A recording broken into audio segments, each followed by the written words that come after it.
Har bir inson o'z hayotida o'zi xohlagancha yashashi, o'zi xohlagancha uni o'zgartirishi, hamma kabi teng o'qishi va teng ishlashi.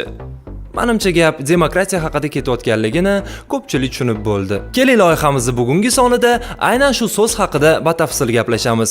Siz xuddi shunday kanaldasiz. Meni ismim Mahmud. Boshladik. Bema'ni behayo narsa ko'rishni kamaytir. Xuddi shunday, xuddi shunday. Atrofga bo'lgan dunyo qarashini kengaytir. Xuddi shunday, xuddi shunday. Vaqtini zoya ketkazmay to'xta. Xuddi shunday, xuddi shunday. Top million ma'lumotlar. Xuddi shunday, xuddi shunday. O'zi demokratiya degan so'z nimani anglatadi? Hokimiyat bitta odamning qo'lida to'planmasligi va hamma odamlarni teng bo'lishi. Lekin u har doim shunaqa bo'lganmi? Hozir bilib olamiz. Boshqaruvning demokratik shakllari chuqur. U hali davlatlar shakllanmagan o'tmishga, qabila tizimiga asoslangan. Barcha xalqlar demokratiyaning qabilaviy shakllarini boshidan o'tkazgan. Qabiladagi barcha kattalar, erkaklari va ayollari o'zlarining yuqori rahbarlarini oqsoqol va harbiy rahbar tanlash va almashtirish uchun teng ovoz berish huquqiga ega bo'lishgan. Bu vaziyatda eng yuqori hokimiyat kengash edi. Bu yerda qabila a'zolarining vakillari o'tirgan. Demokratiyaning shunga o'xshash shakllari qadimgi Yunonlar, Germanlar va boshqa xalqlar orasida ham mavjud bo'lgan. Hamma joyda sulolaviy demokratiya, qarindoshlik aloqalari, umumiy mulk aholining nisbatan kamligiga asoslangan edi. Boshqaruv va ijro ishlariga bo'linish yo'q edi. Odamlar o'rtasidagi munosabatlar, urf-odatlar va taqiqlar bilan tartibga solingan. Oqsoqollar va vakillarning hokimiyati qabila a'zolari o'rtasidagi obro'si va qo'llab-quvvatlashiga asoslangan edi. Bilsangiz agar 3-4 yil oldin Turklarni bitta Ertugrul degan seriali bizda juda ham mashhur bo'lib ketuvdi.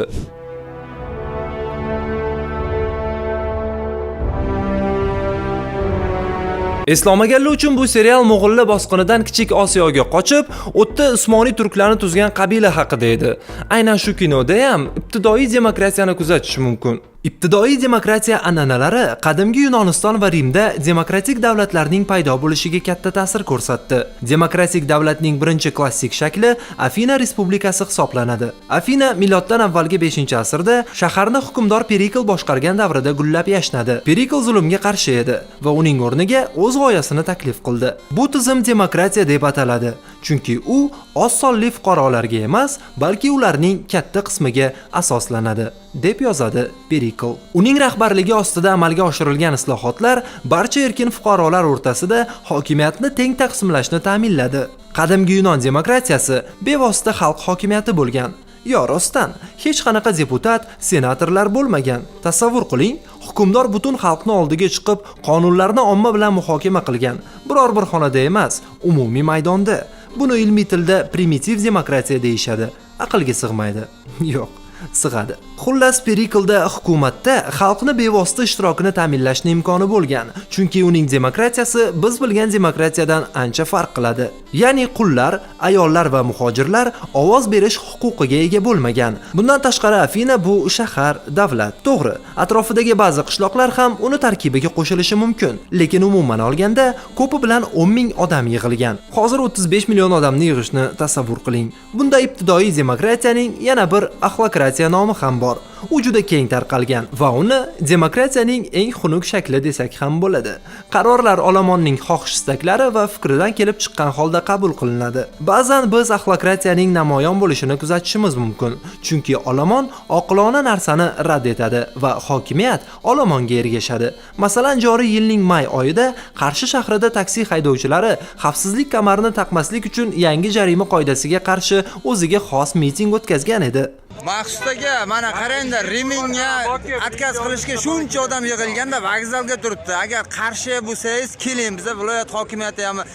Shu bilan birga Ichki ishlar vazirligi ma'lumotlariga ko'ra, 2021-yil davomida O'zbekistonda 10 ming bitta yo'l transport hodisasi rasman qayd etilgan bo'lib, ulardan 2426 nafari qurbon bo'lgan, 9230 nafari esa turli darajadagi tan jarohatlarini olgan. Shunday qilib, Perikl davrida butun xalq qonun chiqaruvchi hokimiyatni amalga oshirgan va unda deputatlar bo'lmagan.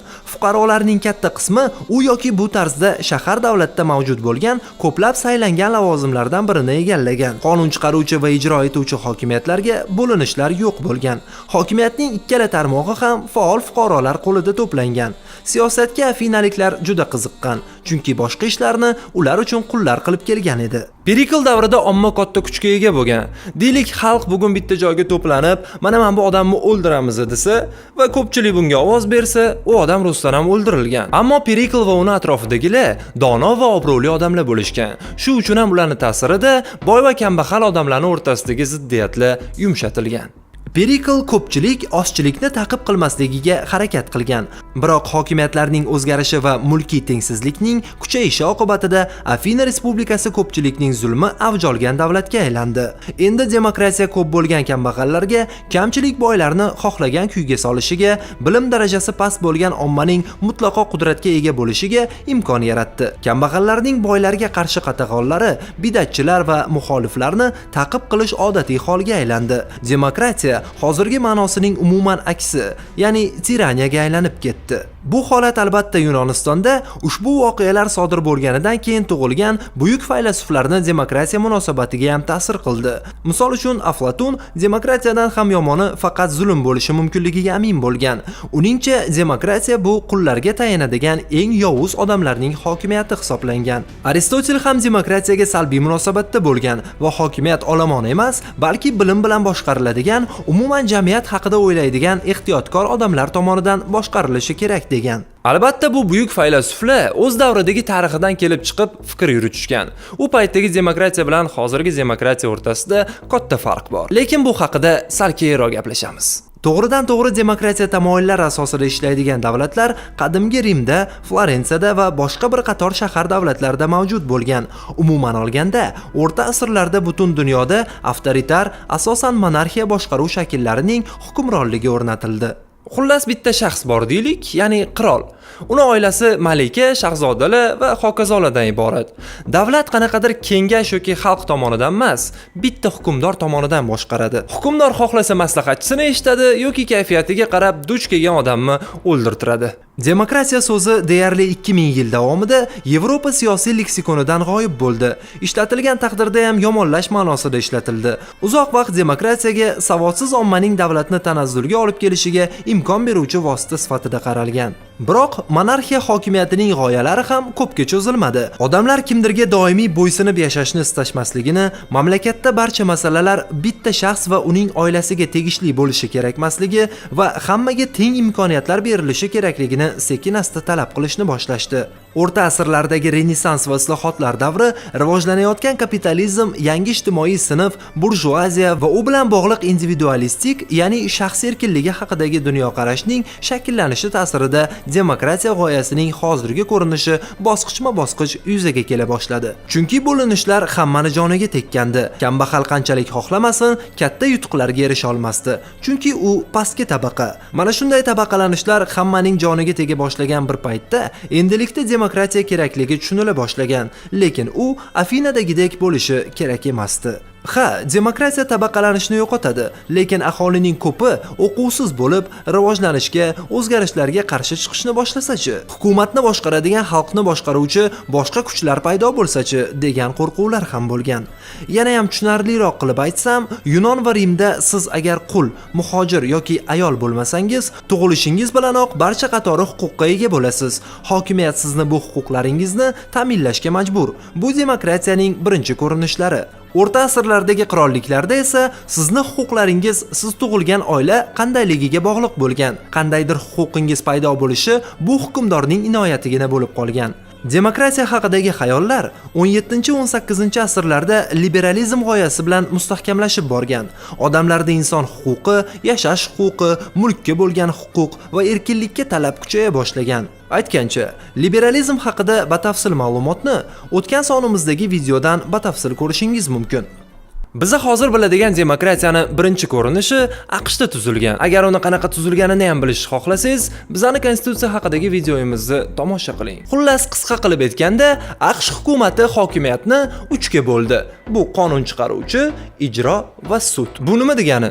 Agar O'zbekiston misolida tushuntiradigan bo'lsam, Qonun chiqaruvchi hokimiyat bu biz biladigan deputat va senatorlar. Ular Oliy Majlisda o'tirishadi va mamlakatdagi qonun va tartiblarni muhokama qilib qabul qilishadi. U yerda siz svetoforda qizildan o'tsangiz, nech pul to'lashingiz kerakligigacha muhokama qilib qonun qabul qilishadi. U yerdagi odamlar osmondan tushib qolmagan. Oliy Majlisga 150 nafar deputat va 100 nafar senator xalq ichidan tanlab olinadi. Bu organga tuman va shaharingizdagi deputatlar ham kiradi. Ular o'zini kichik hududidagi masalalarni, muammolarni hal qilib, nazorat qilib borish kerak. Ijro etuvchi hokimiyat ijro qonun chiqaruvchi organ qabul qilgan qonunlarni ishlashini ta'minlaydi. Bu hokimiyatga prezident, vazirlar, hokimlar va ularni qoshidagi boshqa tashkilotlar ham kiradi. Shu bilan birga ijro etuvchi organ qonun chiqaruvchi organga qonun taklif qilishi mumkin. Bundan tashqari ijro etuvchi organ chiqargan qarorlar qonunga zid kelishi mumkin emas. Sud hokimiyati mutlaqo mustaqil hokimiyat. U qonun chiqaruvchi va ijro etuvchi hokimiyatlardan, siyosiy partiyalardan, boshqa jamoat birlashmalaridan mustaqil holda ish yuritadi. Uni ishiga aralashuvlar konstitutsiyada taqiqlangan. Demokratiyani tuzilishi haqida gapirganda, aynan O'zbekiston misolida keltirganim bekorga emas. Dunyoda qancha demokratiya bo'lsa, shuncha demokratiyaning ko'rinishi bor. Hozirgi demokratiyalarning perikl demokratiyasidan farqi, bu yerda butun xalq yig'ilib emas, balki xalq ishonib ovoz bergan vakillari muhim qonunlarni hal qiladi. Xo'p, demokratiya bugun nima uchun kerak o'zi? Birinchi sabab, hukumat shaxsiy manfaati uchun xalqqa nisbatan zo'ravonlik qilmasligi uchun. Tarix hokimiyat bir odam qo'lida yig'ilishi qanchalik ayanchli oqibatlarga olib kelishini ko'rsatdi. Ha, balki bugun perikl bordir, lekin ertaga uning o'rniga qonxo'r hukmdor kelsa-chi, demokratiya tizimi xalqni mana shu oqibatlardan saqlab turadi. Ikkinchi sabab bu shaxsning huquq va erkinliklari ta'minlanishi. Demokratiya bu fuqarolarga iloji boricha erkinlik beradigan va ularning huquqlarini kafolatlaydigan hokimiyat shaklidir. Bir vaqtning o'zida u erkin odamlar orasida ma'lum tartibni ham o'rnatadi. Xalqning har qanday munosib vakili oilaviy ahvolidan qat'iy nazar hukumat a'zosiga aylanishi mumkinligini kafolatlaydi. Uchinchi sabab bu turli xil odamlar, turli xil ijtimoiy guruhlarning manfaatlarini erkin muhokama qilish imkoniyati. Ko'pchilik fikri inobatga olinadi, lekin endi har qanday vaziyatda emas. Endilikda bu jarayon xalq tanlagan vakillar o'rtasidagi saylov orqali amalga oshiriladi. Qonunlar ham shunchaki ko'pchilik xohlagani uchun emas, balki uni qabul qilishga yetarli asos va dalillar borligi uchun qabul qilinadi. To'rtinchi sabab, demokratiya moslanuvchan tizim. Nechta demokratik davlat bo'lsa, demak shuncha demokratiyaning turi bor. Har bir davlat o'zidagi vaziyatdan kelib chiqib, o'z demokratiyasini shakllantiradi. Bu demokratiyani birlashtirib turgan narsa bu uning tuzilmasidir. 3 hokimiyatga ajralish, sud mustaqilligi va boshqalar. Shunaqa qilib demokratiya bu tenglik tarafdori. Agar mahallangizdagi ko'chalar asfalt bo'lishini xohlayotgan bo'lsangiz, unda o'zingizni hududingizdagi deputatga murojaat qiling. Olib chiqsin kengashga bu masalani. Agar qanaqadir bahonalar qilib bu masalangizni yerda qoldiradigan bo'lsa, unda keyingi saylovlarda boshqa odamga ovoz bering. Shunchaki kimdir sizni boshqarib g'amxo'rlik qilishini o'ylab o'tirmang. Hamma teng ekan, siz ham shu tizim va siyosatda bitta bo'lagisiz. Hammaga yaxshi kayfiyat tilagan holda sizlar bilan Kamina Mahmud bo'ldi. Miya pichoqmas, lekin chaqlasa bo'ladi. Ko'rishguncha. Hey stop, keyingi kadr, motor kamera. Bu ko'rsatuvda hatto qanot yozadi hamma. Faqat qiziqarli fakt, foydali kontent kuzatar bizani pensioner yoki student. Xuddi shunday tarzda davom etadi kanal. Xuddi shunaqasi bitta o'xshashi sanaval. Hoziroq yoqib qo'ng'iroq bo'lgin obuna, like va komment ayamagin so'ra.